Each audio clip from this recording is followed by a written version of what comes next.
everybody? Gannon here, back at it again with another one of my Star Trek reviews. Besides the confirmation of another one of those god-awful J.J. Abrams Star Trek Kelvin timeline movies, I'm starting to feel like right now it's a pretty decent time to be a Star Trek fan. We're in the aftermath of that soulless Discovery season with fortunately a very strong and entertaining season of Picard, and we're less than a month away from Strange New Worlds, and I'm so excited to see what that series has in store for us. We've been given a teaser for season 3 of Star Trek Lower Decks, and we've already got crazy confirmations and news surrounding season 3 of Picard, which indicate that it may be the most important piece of Star Trek ever produced since the 90s, potentially. As shaky as some of the content may be that's been delivered by Kurtzman Trek so far, I will say that this Trek universe he's been developing has been giving me a steady stream of Star Trek content, which is something that's never really been done before with Star Trek, and while there is this notion of quality over quantity, I am very pleased and comfortable with the amount of Trek that we have been getting lately. I'm also very pleased for some reason that I was able to witness Picard being hit by Tesla at full speed in the last episode. The fact that I'm alive and here to see that is pretty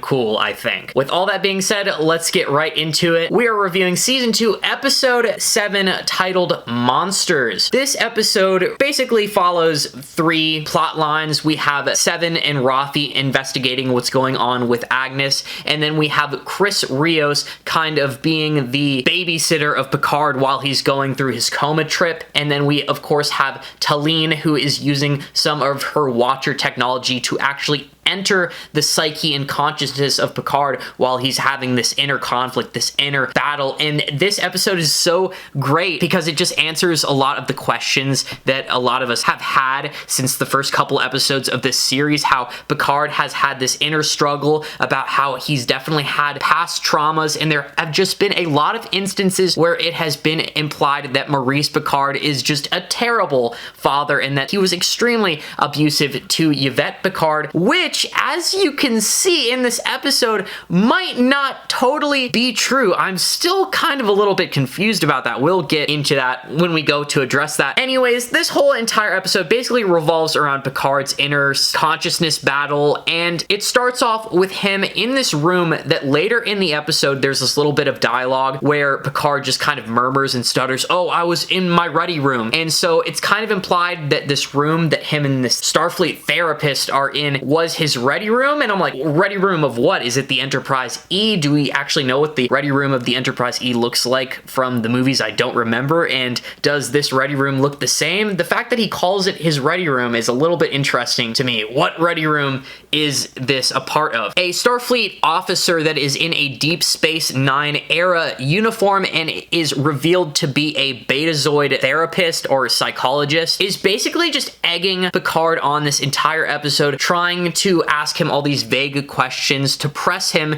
basically push the issue here. Why are you in here trapped inside your own mind, Picard? Why do we keep on running in circles? Why is it every time I ask you a question, you're very much reluctant to answer it honestly, and we just keep on running around in circles, and it just keeps on going on throughout the entire episode until Picard starts to get frustrated with this person. Tallinn enters Picard with the Watcher technology, and once she gets inside, she sees that Picard is manifesting this almost like fantasy type realm inside of his mind that is serving as an allegory or almost like a metaphor for his trauma. While Picard is being interrogated by the Starfleet therapist, there is another version of him inside of his psyche, which is the young Jean-Luc Picard, which is remembering the events that happened in his childhood, and he's remembering them in almost like a fantasy type setting where the basement of Chateau Picard is almost like this dungeon where monsters live. That's where the monster lives. That's where he lives, and he controls everything around this area. Tallinn goes inside there, and she is freaked the hell out. It is super spooky in there, and what's really cool about this episode is that they actually take advantage of this being kind of just a trippy mind-like setting, and they introduce real, authentic horror elements. Like, they have very disturbing monsters and really good makeup come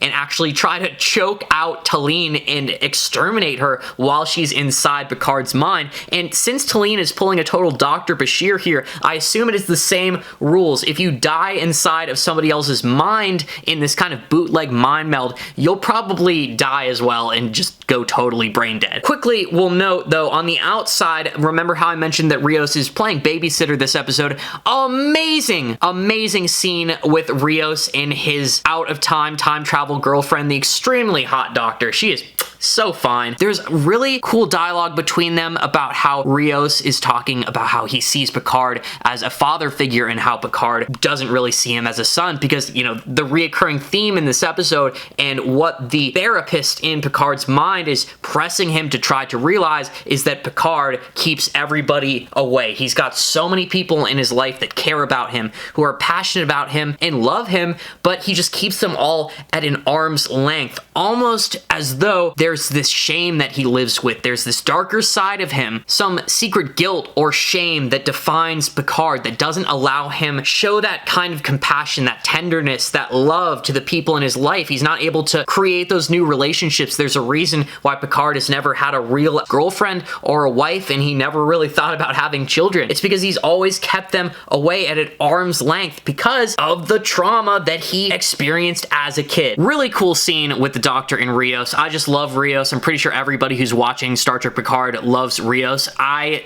honestly do think this guy needs his own standalone show, especially after seeing today's scene. He's just such a really awesome, personable character, and seeing him be like behind the captain's chair of his own show would be such a cool thing. It would just be so different seeing like a cool, chill captain. There was also this really funny scene in this episode where RIOS is kind of asked by his out-of-time doctor girlfriend if he's like an alien or not. And he's like, oh no, I'm not from outer space. I'm from Chile, but I just work in outer space, which, you know, then leads me to talk about the fact that Chris RIOS teleported his doctor girlfriend onto the La Serena towards the end of the episode and reveals that he is totally from outer space, possibly from out of time, and that he is in a spaceship that is capable of teleporting things. Ultimately, Chris RIOS was forced to make this decision though because Picard was not stable in his little trip that he was having, and Chris RIOS needed to frantically call up Raffi and have them transport a mind stabilizer over, which the doctor for some reason had to administer to Picard. It was like the easiest looking device ever. It almost seems like you just press a button and it does stuff, which is exactly what it did. I don't know why Chris RIOS needed his doctor girlfriend to do it, but I guess anything to make her more comfortable, right? Picard stabilizes. Tallinn continues in the little mind trip of Picard. So cool. The explanation that we get inside of Picard's mind, we learn that this therapist that has been aggressively egging Picard on to look deeper inside of himself, when Tallinn actually fights away these monsters that are in this dungeon and finds this door, this very normal looking door, and when she finally enters and goes inside the door with little Jean-Luc, then poof, actual Jean-Luc meets them in the room, and then it's the therapist is guarding the door, and it is revealed that the therapist is actually Maurice Picard. I thought this was so cool, okay? It is revealed, while it is highly implied that Maurice Picard was definitely an asshole. Like, it was said in this episode that he broke Picard's mother down and that you were a monster to her. While it is heavily implied that he was definitely abusive to her, probably didn't treat her completely well, he's not as big of an asshole as we think. Picard's mother, these monsters that were chasing her through the basement, it wasn't Picard's father all the time, okay? It's actually had Alzheimer's, basically. She had some degenerative disease in her mind, which made her, you know, slightly go bonkers and lose herself. And Picard, as a child, had to sit there and experience this. His mother losing herself and constantly running away from basically stuff that wasn't there. And it was just actually really cool how they did this in this episode. I respect the hell out of it. It was really good. Picard's reality was so twisted, and his interpretations of his childhood traumas almost blinded him to the reality that maybe his father wasn't totally a Maurice Picard actually shows some humanity in this episode. He's not just some dark figure that's talked about in a corner. He actually appears right front and center to confront Picard in this setting in his mind, and it was just really cool to see. They're making an effort to show how actual childhood trauma can really shape a person and affect them all the way into late adulthood, towards the end of their life. It truly creates the person that they are. The things that Picard had to experience, the frustration his father probably took out on his mother, just seeing his mother slip away. Ah, my God, dude, this was a good episode.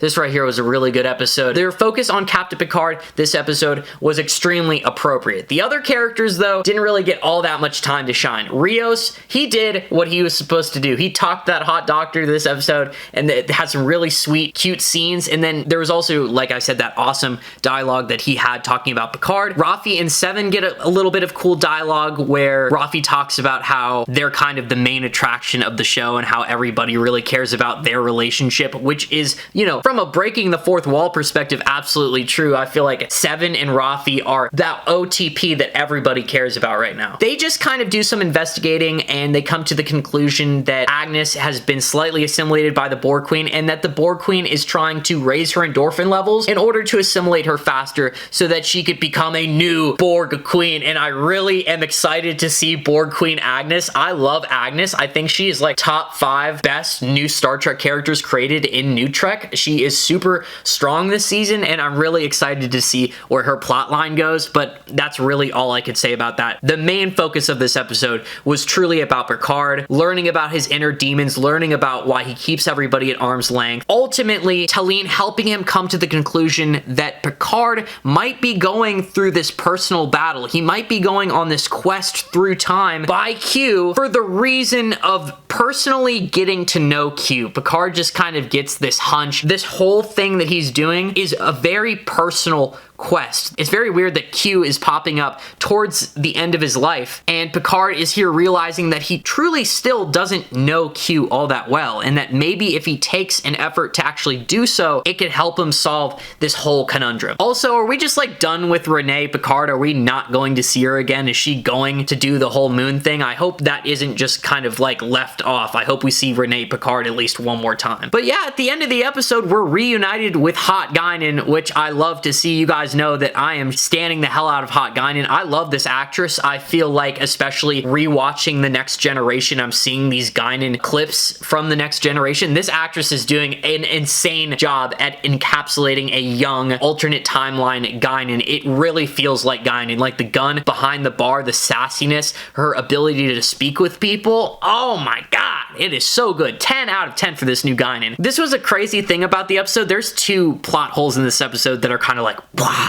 One thing, first thing, Picard goes and seeks out Guinan's help because he wants to summon Q. Guinan helps Picard do this. She takes out like an El-Aurian mug, like a drinking glass, and she says that El-Aurians believe food and drink unite them, literally. They think that food, music, drink, and everything is so important that they actually have the ability to almost capture moments in sound and put them into material objects like drinks and glasses. Guinan basically reveals that the El-Aurians and the Q had a damn Cold War, which I just don't know how that is possible. The El-Aurians are actually mortal beings that were almost destroyed by the Borg. I don't see how it was ever possible for them to have a Cold War with the Q. That's almost like a crazy plot hole right there. That doesn't make any fucking sense. Like, are you serious? The El-Aurians lost to the Borg. How are they going to have any Cold War with the Q? And also, it made it seem like this was some large-scale conflict where a lot of the Q continuum was involved to the point where they had to make some truce that they stored in a bottle, and Guinan has a piece of this truce that she's able to use to summon a Q. She opens it and she starts going crazy. It's pretty funny. Actually, this whole dramatic scene of everything going pah, pah, pah, screaming. Like, there are some real cool horror elements in this episode. Nobody shows up. Q doesn't show up. The only person that shows up is this kind of suave, personable gentleman, and he walks in and he asks for a drink. He's really persistent about it. Here I am thinking that maybe this is like another Q, maybe this is going to be another key character, but of course, in the usual 21st century fashion, he's just like from the FBI. It's the feds. They saw Picard teleporting and now they're here to arrest him. So there's that. That's basically everything that happened this episode. Another kind of plot hole that I noticed this episode. It is revealed that Yvette Picard had some kind of degenerative brain disease, and it was even stated in this episode in like the prime timeline that Picard remembers that she had like a limited amount of time left. It's almost implied in this episode. There was this extra scene where it seems like Picard let her out of this room that Maurice Picard was keeping her in there for her own protection. It's just my theory that Picard let her out of that room. She went crazy, tried to escape into the catacombs again, and then died. And Picard blames himself for that. But if she died at a young age, why is she depicted as like an old, caring, maternal figure in that one episode where no one has gone before in The Next Generation? That is my second plot hole with this episode. It's the El-AURIan Civil War. No, not Civil War, Cold War. That might not sit right with a lot of people. And then second, yeah, why is it that Yvette Picard almost is implied to have died at a young age, even though it's almost implied in The Next Generation that she lived into an adulthood and that she was like a grown